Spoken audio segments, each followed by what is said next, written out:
Amartya Sen is an Indian and Bengali economist born in 1933 and winner of a Nobel Prize in economics. Sen is such an important figure in development that he's going to get several video units.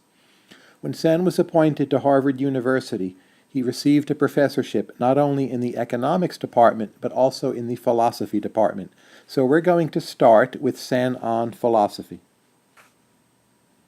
Development economists or policy advisors often find themselves in the position of having to address, what really is a good outcome anyway? The typical standard of economics is to identify a good outcome with greater wealth or higher GDP. But Sen made the point that a country can be wealthy, but perhaps not everyone in that country is very happy, or maybe people don't live very long, or maybe they have lives which are by some standard impoverished or lacking. So Sen has been a consistent critic of using wealth or GDP as a metric for a good outcome. A second common standard is to ask, how happy are the people in a given country or region? But Sen makes the point that happiness is an extremely subjective thing to judge. It's very hard to say who is happy and who is not.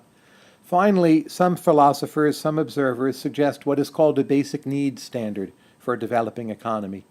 Look at a region and ask, do people in that place have their basic needs satisfied? But which exactly needs are basic and which are not basic? Sen has stressed the point that the basic needs standard, it's about what you send people, and it's not really about what they can do with what they've been sent. So for all these reasons, Sen has rejected wealth, happiness, and basic needs as the best standards for a good outcome. What then? Sen suggests the notion of capabilities. Capabilities as a positive option, which are the choices that people have which they are free to realize. What are the things they can do? What is within their grasp? What kind of lives do they have? What kind of possible achievements can they choose from?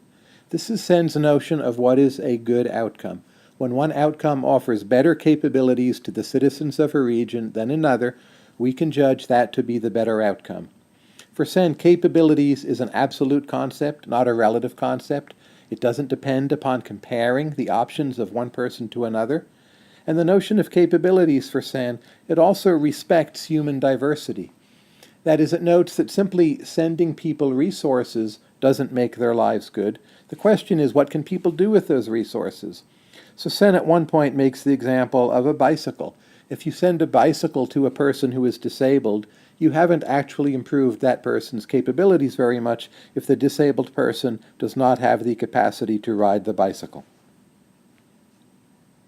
This is all very abstract and philosophical. What does it mean on a concrete level? Well, people disagree.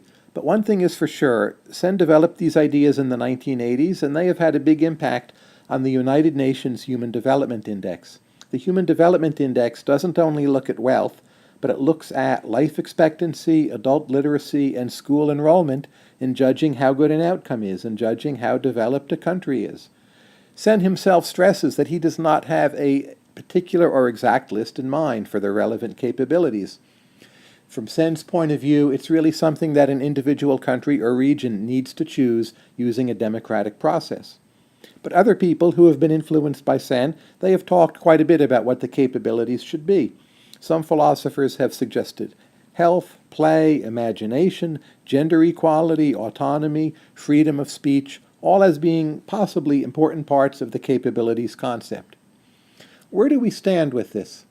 The critics say that Sen's notion of capabilities makes some sense, but it's very hard to operationalize. We do have one operationalization, the UN Development Index. It remains to be seen how much more useful we can make Sen's notions of capabilities. But when it comes to how do we judge whether one outcome is better than another, it does seem the idea of capabilities has important advantages over wealth, happiness, or basic needs.